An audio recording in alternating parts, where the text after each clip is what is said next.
With a series that's as long-running as Need for Speed, it's no surprise that it's taken on many different forms. It's gone from racing rare cars on rural highways to customizing tuners on crowded city streets. It's been entirely cartoony in games like Nitro and taken a stab at track day realism and Shift. Now Ghost, the studio currently handling the franchise, has determined to define the essence of the series, plotting a course for games to come with this year's reboot, simply titled Need for Speed.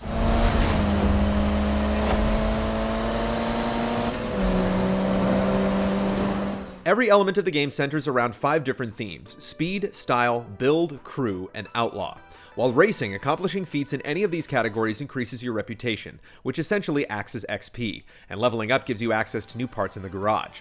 If you go fast, you'll earn points for speed. Drifting earns points for style. A clean nitrous burn nets you build points, and running from the cops or driving dangerously racks up your reputation as an outlaw. Performing feats from multiple categories forms combos, and if you manage to pull off all 5 at once, you'll create a perfect moment. Making that happen doesn't come easily, and it can be exhilarating when you finally do. All these points also get tracked over time to make up a profile of the kind of driver you are, although it feels as if outlaw points come too easily, even if you don't feel like you're being particularly rebellious. Please, save me. I'm going stir crazy, or maybe I have gone crazy, or we're just about to. I'm sorry. Rambling. I need to get out. Meet up?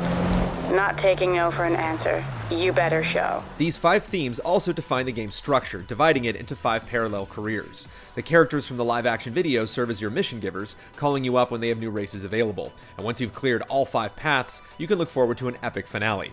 Some types of races are common in every career path, but the focus on each branch is evident. Speed events put more emphasis on time trials, while style has you sliding around corners in drift events. Meanwhile, crew races can be interesting as they require you to stay in close proximity to others in the group, which can also make things a bit messy if they go wrong.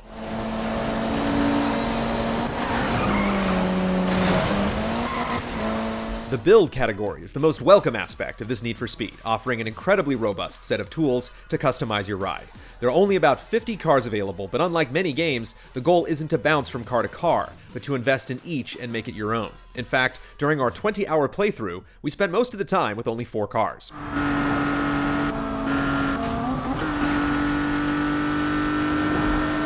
As mentioned earlier, more powerful parts unlock as you progress, and many of these aren't just about power and top speed, but give you a greater range of flexibility to change how your car handles. If you find this too intimidating, you can simply choose whether to gear it more towards grip or drift styles, but players who want to make more detailed adjustments have a number of areas to tweak, and you can't simply copy the settings from one car and expect the same results on another.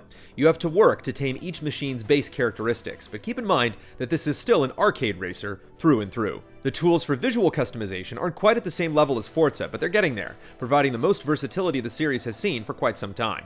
You'll be able to invest a lot of in-game cash to buy and upgrade vehicles, but thankfully, there are no microtransactions in this year's Need for Speed, even though they've been common in past games.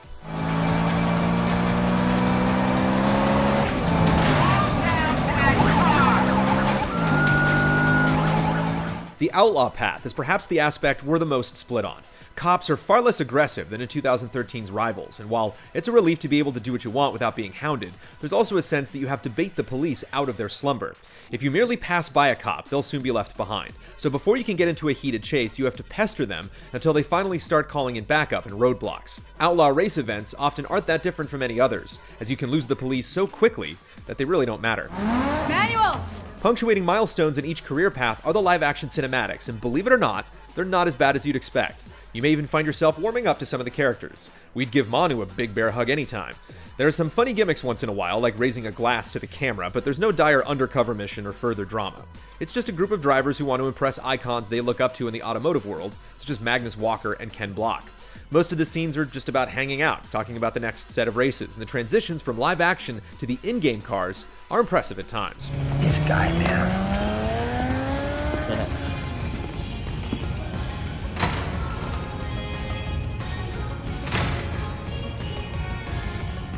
All of this happens in Ventura Bay, which is loosely based on Los Angeles, with urban high-rises, residential and industrial areas, and hills full of drift-worthy switchbacks.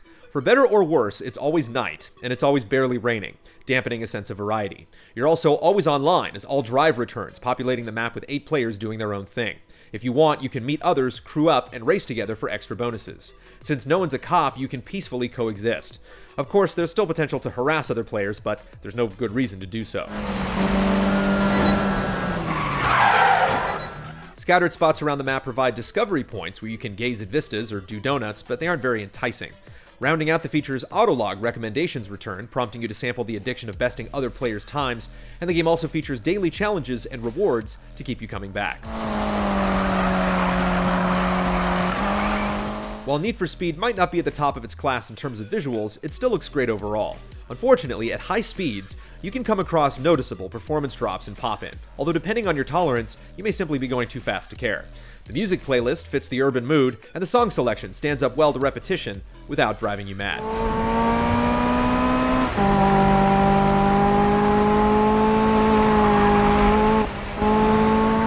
2015's Need for Speed is in many ways more grounded than in other recent entries. You don't throw spike strips at each other, and you don't jump off buildings. It's more about the inherent excitement of dodging traffic and drifting down the side of a mountain. The customization features are a welcome return, and the 5-layered career lets you play with different approaches to driving. Some aspects of Need for Speed could use more variety, but it's a solid foundation to move the series forward. Have fun.